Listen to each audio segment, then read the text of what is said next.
All who have served the revolution have plowed the sea. Man, just imagine the sheer, profound despair behind those words.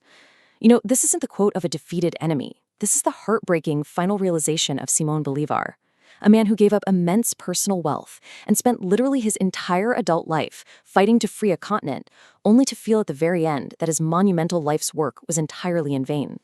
So it begs a pretty massive historical question, right? How exactly did the man widely known as the George Washington of Latin America, this absolute visionary who successfully liberated millions from centuries of imperial rule, die believing his life's work amounted to absolutely nothing? Well, that is exactly the tragic epic we're going to untangle in today's explainer. Okay, let's dive right into this. We're looking at the rise, the zenith, and the incredibly complex, highly debated, tragic fall of El Libertador. Bolívar is without a doubt one of the most pivotal and fascinating historical figures of the 19th century. And honestly, understanding his journey is absolutely crucial if we want to grasp the very foundation of modern South America and understand why the echoes of his decisions still completely shape global politics today. Here's our quick roadmap for today.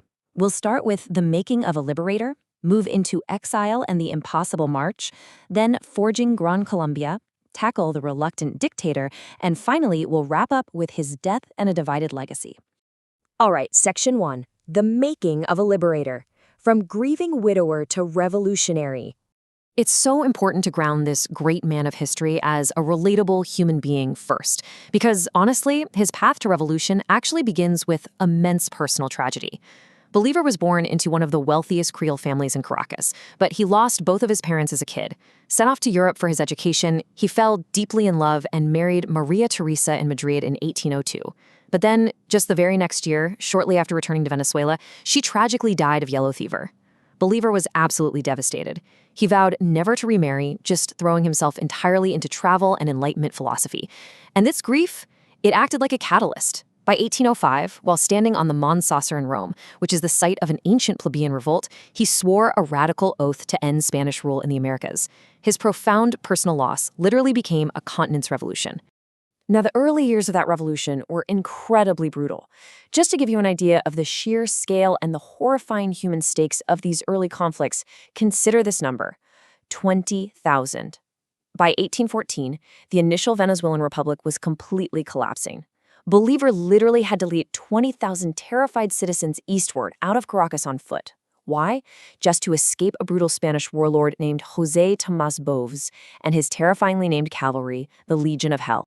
Moving on to Section 2, Exile and the Impossible March, the miraculous military comeback.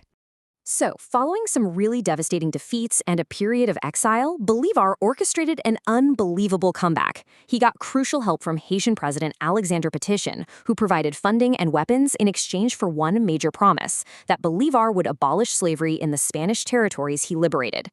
With that backing, Bolívar executed one of the most audacious military maneuvers in history. Step 1, he gathered his surviving disjointed Republican forces in the flooded plains of the Llanos.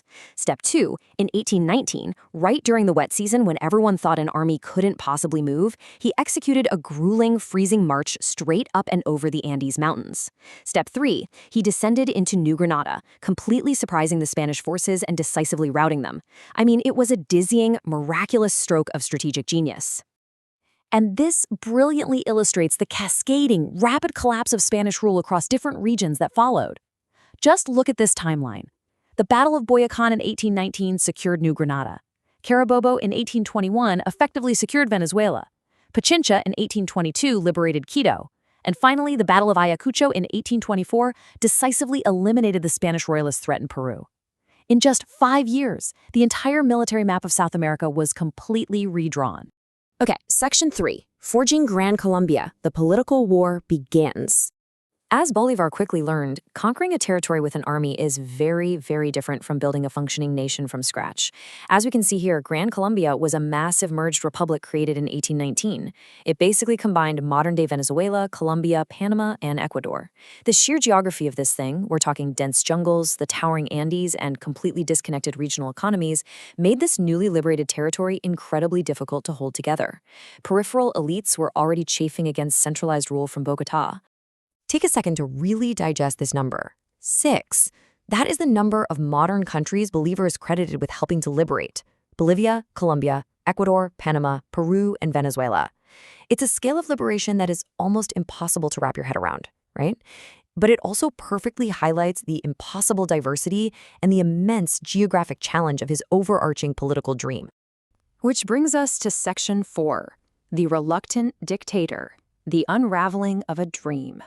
Now, what's really interesting about this slide is seeing how the realities of governing a divided, war-torn continent actually set in. Bolivar found himself facing constant rebellions, regional infighting, and the looming threat of civil war. There's a really stark contrast in his political evolution here.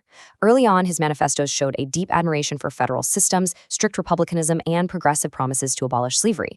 But later, as documented in our source material, his beliefs shifted pretty dramatically. He began arguing that the region just wasn't ready for liberal democracy. He pushed for heavily centralized authoritarian governance, driven in large part by a deeply rooted fear of racial discord and uprising among the mixed-race populations he had just helped free. And this fear of division manifested in some pretty extreme ways. Viewing literally any fracture as a threat to his unified South America, Bolívar went so far as to arrest and execute his own incredibly popular mixed-race general, Manuel Piar, for fomenting rebellion. By 1824, believing that only a strong, unquestionable executive could prevent total chaos, Bolívar actually accepted the title of Dictator of Peru. His grand vision for a unified republic was increasingly being held together only by his absolute control.